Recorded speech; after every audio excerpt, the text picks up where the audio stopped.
ఈరోజు తెనాలిలో జరిగిన ఘటన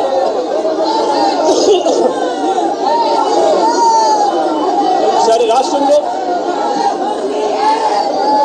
ఇంత భయానక పరిస్థితుల మధ్య తెనాలిలో అసలు ఏం జరిగింది, తెనాలి ఘటన అంతా చెప్పుకుంటూ వచ్చాడండి. మీకు టైం ఉంటే మీరు తర్వాత చూడండి.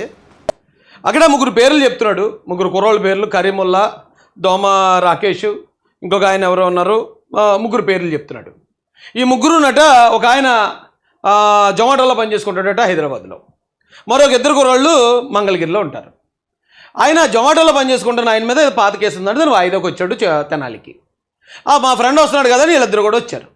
వీళ్ళు ముగ్గురు ఒక చోట ఉన్నారట. అక్కడికి ఒక కానిస్టేబుల్ వెళ్ళాడు, ఘర్షణ జరిగింది అంటున్నాడు ఈయన. ఆ కానిస్టేబుల్ గారట అక్కడ ఎవరితోనో ఘర్షణ పడతా ఉంటే, ఏంటి మా ఏరియాకి వచ్చి ఘర్షణ పడుతున్నావు ఏంటి అని వీళ్ళు ముగ్గురు కానిస్టేబుల్ గారి మీద తిరగబడ్డారట. ఆయనే చెప్తున్నాడు, వీళ్ళ ముగ్గురిది అసలు తెనాలే కాదు, ఒక అతనేమో జొమాటో హైదరాబాదు, ఇంకొక ఇద్దరేమో మంగళగిరి, వాళ్ళది అసలు ఈ ప్రాంతమే కాదని చెప్పాడు. ఇక్కడ మీరు ఆ వీడియో చూడండి. మళ్ళీ ఈయనే అంటాడు, మా ఏరియాలోకి వచ్చి నువ్వెందుకు గొడవ పెడుతున్నావు అని ఈ ముగ్గురు కుర్రోళ్ళు కానిస్టేబుల్ మీద తిరగబడ్డారండి. వాళ్ళ ఏరియా కానప్పుడు అక్కడ ఎవరు గొడవ పడితే వీళ్ళకి సంబంధం ఏముంటుంది? అయితే ఇక్కడ ఆ ముగ్గురు కుర్రోళ్ళు నేనేం తప్పట్టట్లే.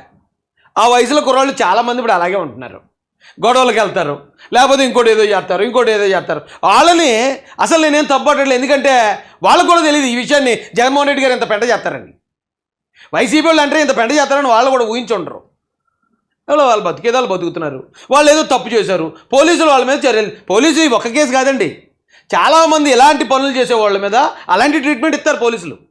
ఇవాళ కొత్త ఏం కాదు, అది చట్టమా అది న్యాయమా అంటే కాదు, కానీ జరుగుతాయి. అయితే ఇప్పుడు ఈయన అది పబ్లిక్గా అలా ఎలా కొట్టేస్తారండి? అలా కొట్టేసిన పోలీసులండి చట్టం చేతిలో తీసుకున్నారండి, రెడ్ బుక్ పాలనండి, అదండి ఇదండి అని చెప్తున్నాడే జగన్మోహన్ రెడ్డి గారు. ఇదే జగన్మోహన్ రెడ్డి గారు మరొక సందర్భంలో పోలీసులు ఏకంగా ముగ్గురు పిల్లల్ని చంపేశారు. ఇక్కడైతే ముగ్గురు పిల్లల్ని కొట్టారు, ఓకే, అక్కడ ముగ్గురు పిల్లల్ని కాల్చి పారేసినప్పుడు ఆ చట్టాన్ని మీరు అలా చేతిలో తీసుకుంటారు? అది రెడ్ బుక్కా బ్లూ బుక్కా, లేకపోతే మీరు చట్టాన్ని చేతిలో తీసుకుని ఎలా ఎన్కౌంటర్ చేస్తారని అనలేదు ఎవరో జగన్మోహన్ రెడ్డి గారు. ఏమన్నారు తెలుసా అండి? మాజీ మంత్రుల మీద, మాజీ ఎమ్మెల్యేల మీద ఏమంటే అక్కడ బాధితులకి ధైర్యం చెప్పడానికి వెళ్ళాడు ఈయన. కానీ అక్కడికి వెళ్ళి మా ఎమ్మెల్యేలను కూడా వస్తున్నారు, మా మినిస్టర్లను అరెస్ట్ చేస్తున్నారు, మా వైసీపీ నాయకులను అరెస్ట్ చేస్తున్నారు అని చెప్పి ఇతను బాధితుల్లో కబుర్లు చెప్తున్నాడు ఏంటి? ఇతడు సానుభూతి కబుర్లు చెప్తున్నాడు ఏంటి? అక్కడికి వెళ్ళిన సందర్భం ఏంటి? ఎవరో కుర్రాళ్ళని పోలీసులు కొట్టారు, ఆ కొట్టిన దాని మీద వెళ్ళాడు వాళ్ళని ఓదార్చడానికి. అది వదిలేసి ఈయన తన బాధలు చెప్పుకుంటాడు అక్కడికి వెళ్ళి. మా వైసీపీ మినిస్టర్లను అరెస్ట్ చేస్తున్నారు, ఎమ్మెల్యేలను అరెస్ట్ చేస్తున్నారు, మమ్మల్ని అరెస్ట్ చేస్తున్నారు, రెడ్ బుక్ రాజ్యాంగం, మమ్మల్ని ఎలా ఇచ్చేస్తున్నారని వైసీపీ వీళ్ళ బాధలు చెప్పుకుంటాడు వెళ్ళి. ఇదేం దరిద్రం నాకు అర్థం కాలేదు.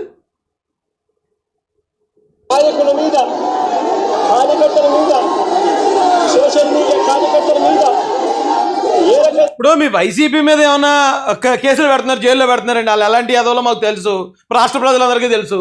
దానికోసం మీరు ప్రెస్ మీట్ పెట్టుకోవాలంటే మీ ఇంట్లో కూర్చొని పెట్టుకోవచ్చు కదా జగన్ గారు, మీ వైసీపీ పార్టీ ఆఫీసులో పెట్టుకోవచ్చు కదా, లేదా మీరు కడపలో పెట్టుకోవచ్చు, పులివెందుల్లో పెట్టుకోవచ్చు, తాడేపల్లి పాలసీలో పెట్టుకోవచ్చు, ఎక్కడైనా ప్రెస్ మీట్ పెట్టుకోవచ్చు. మీ వైసీపీ మీద కేసులు పెడుతున్నారు, జైల్లో పెడుతున్నారు అనే దాన్ని మీరు ప్రజలకు తెలియజేయాలనుకుంటే మీరు తెనాలి వెళ్ళి అక్కడ ఉన్న జనాలందరినీ రెచ్చగొట్టి, ఆ దళితులు అన్నారు, మైనార్టీలు అంటూ ఆ జనాలను పోగేసి అక్కడికి వెళ్ళి వైసీపీ మీద కేసులు పెడుతున్నారని చెప్పుకున్నారేంటి? అంటే అక్కడున్న ప్రజల సానుభూతి వైసీపీ మీదకి రావాలంటే మనం అక్కడికి వెళ్ళి ప్రెస్ మీట్ పెట్టాలి. ఏం దారుణం అండి బాబు ఇది. తప్పుడు కేసులు పెడతా ఉన్నాడు, ఏ రకంగా తప్పుడు సాక్ష్యాలు సృష్టిస్తూ ఉన్నాడు, ఏ రకంగా వాళ్ళని జైళ్ళల్లో పెడతా ఉన్నారు, ఏ రకంగా చట్టాన్ని చేతిలోకి తీసుకోవడం ఒక పరిపాటిగా మారిపోయింది అన్న నాకు జగన్ గారిని చూసి జాలేస్తుందండి. ఎందుకంటే ఇవే మాటలు ఆయన తాడేపల్లి ప్యాలెస్లోనో లేకపోతే వైసీపీ పార్టీ ఆఫీసులోనో కూర్చొని చెప్తే ప్రజలందరూ ఎవడు వింటలేదు. ఊరుకోండి చెప్పారు, కానీ ముందు మీరు మీ వాళ్ళు చేసిన ఘనకార్యాలన్నీ మాకు తెలుసు కాబట్టి మేము పట్టించుకోవాల్సిన పని లేదని ఎవడు చూడలేదు కనీసం ఆ వీడియోలు. అందుకని పాపం జగన్మోహన్ రెడ్డి గారు అదే తెనాల్లో ఘటన జరిగిందట, అక్కడ పోలీసులు కుర్రాళ్ళను కొట్టారట, అది ఇప్పుడు హాట్ టాపిక్గా నడుస్తుంది. కాబట్టి మన కష్టం ఏమైనా ఉంటే అక్కడ పోయి చెప్పుకుందాం. తెనాల్లో మా వైసీపీ వాళ్ళని అరెస్ట్ చేస్తున్నారండి, మా వంశీని అరెస్ట్ చేశారండి, లేకపోతే మా నందిగాం సురేష్ని అరెస్ట్ చేశారని అక్కడికి వెళ్ళి ప్రెస్ మీట్ పెట్టుకుందాం. ప్రజల ఫోకస్ ఎలాగ తెనాలి మీద ఉంది కాబట్టి అక్కడ ఆ సందర్భంలోనే మన బాధ ప్రజలు వింటారు. ఇంతవరకు దిగజారిపోయింది వైసీపీ పార్టీ. ఇప్పుడు గతంలో వైసీపీ హయాంలో దళితుల మీద దాడులు జరుగుతూ ఉంటే అడిగి మేము వెళ్ళేవాళ్ళు తెలుగుదేశం, అప్పుడు నేను తెలుగుదేశంలో లేను, తెలుగుదేశం కార్యకర్తల నాయకులు వచ్చేవారు. కానీ మా పార్టీ నాయకుల మీద, తెలుగుదేశం నాయకుల మీద మాకు కేసులు పెడతారని ఎవరు చెప్పేవారు కాదు. ఆ బాధితుడి తరపున నిలబడి పోరాడేవాళ్ళు, ఆ బాధితుడి తరపున మాట్లాడేవాళ్ళు. ఇక్కడ ఈయన బాధితుడి తరపున మాట్లాడకుండా ఫస్టే మొత్తం ఈయన కష్టాలని చెప్పేసుకుంటున్నాడు ముందు. ఎక్కడి నుంచి అక్కడ దాకా వస్తారు జగన్ రెడ్డి గారు. దానికి ఈరోజు రాష్ట్రంలో జరుగుతూ ఉన్న రెడ్ బుక్ రాజ్యాంగం మన కళ్ళ ఎదుటే కనిపిస్తా ఉన్న సత్యం. ఆ రకంగా రెడ్ బుక్ రాజ్యాంగానికి లేదా రెడ్ బుక్కి ఆ తెనాలి ఘటనకి ఏంటి సంబంధం? ఆ ముగ్గురు కుర్రాళ్ళు ఏమైనా వైసీపీ కార్యకర్తలా, లేదా ముగ్గురు కుర్రాళ్ళు ఏమైనా తెలుగుదేశం పార్టీనో, లేకపోతే లోకేష్ గారినో, చంద్రబాబు నాయుడు గారినో, పవన్ కళ్యాణ్ గారినో ఎక్కడైనా విమర్శించారా? వాళ్ళకి రాజకీయాలకి ఏమైనా సంబంధం ఉందా? దానికి ఎందుకయ్యా రెడ్ బుక్ రాజ్యాంగం అంటారు? దానికి ఎందుకయ్యా చంద్రబాబు నాయుడు గారి మీద, లోకేష్ గారి మీద బురద జల్లుతారు? ఇలా ప్రతి అడ్డమైన దాంట్లో కూడా వాళ్ళని తీసుకురావడం వల్ల మీరు ఏ ఆరోపణ చేసినా ఈ ప్రజలు నమ్మట్లేదు కదా. బుర్రను ప్రతి ఒక్కడికి, ఆవగింజంత బుర్రను ప్రతి ఒక్కడికి ఈ తెనాలి ఘటనకి, తెలుగుదేశం పార్టీకి, చంద్రబాబు గారికి, లోకేష్ గారికి సంబంధం లేదని తెలుసు. మీరు అక్కడికి వెళ్ళిపోయి ఇప్పుడు వీళ్ళని తిట్టేస్తూ ఉంటే, మా వైసీపీ వాళ్ళని అరచేస్తున్నారని చెప్తూ ఉంటే మీ మీద సానుభూతి వచ్చి తెలుగుదేశం మీద ద్వేషం వచ్చేస్తుంది అనుకోవటం మీ అజ్ఞానానికి సూచన. ఇది ఆ రకంగా రాజ్యాంగాన్ని ఉపయోగపెడుతూ అదుపు తప్పిపోతే పోలీస్ వ్యవస్థ, ఆ పోలీస్ వ్యవస్థ ఎలాంటి వికృత రూపం దాలుస్తుంది అని చెప్పడానికి ఇక్కడ ఇంకో పాయింట్ గమనించండి. దేవుడి వల్ల అక్కడ ముగ్గురు పిల్లల ప్రాణానికి ఏం ప్రమాదం లేదు. దెబ్బలు తగిలి కొట్టడం మనందరం వీడియోలో చూసాం. పబ్లిక్గా కొట్టడాన్ని నేను ఖండించాను, ఇప్పటికే చాలాసార్లు ఖండించి మళ్ళీ ఖండిస్తున్నాను. ఖచ్చితంగా అలా కొట్టడం అనేది చాలా తప్పు. అయితే గతంలో ఏకంగా మనుషులు చచ్చిపోయేవారండి.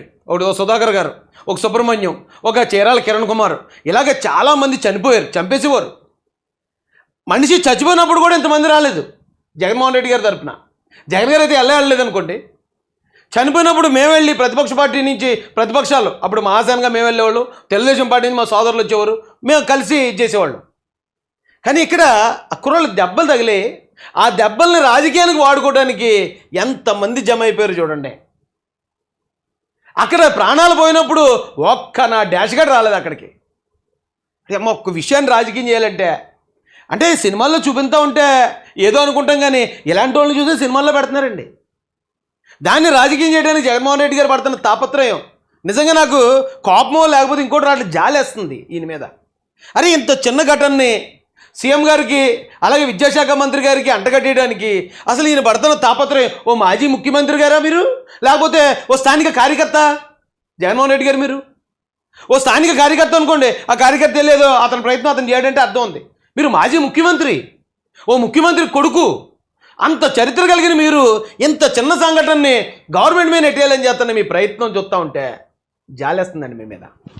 అయిపోయింది మీ స్టోరీ, అయిపోయింది మీ పార్టీ స్టోరీ అయిపోయింది అంటానికి మీరు చేస్తున్న ఇలాంటి దిగజారుడు పనులే నిదర్శనాలు.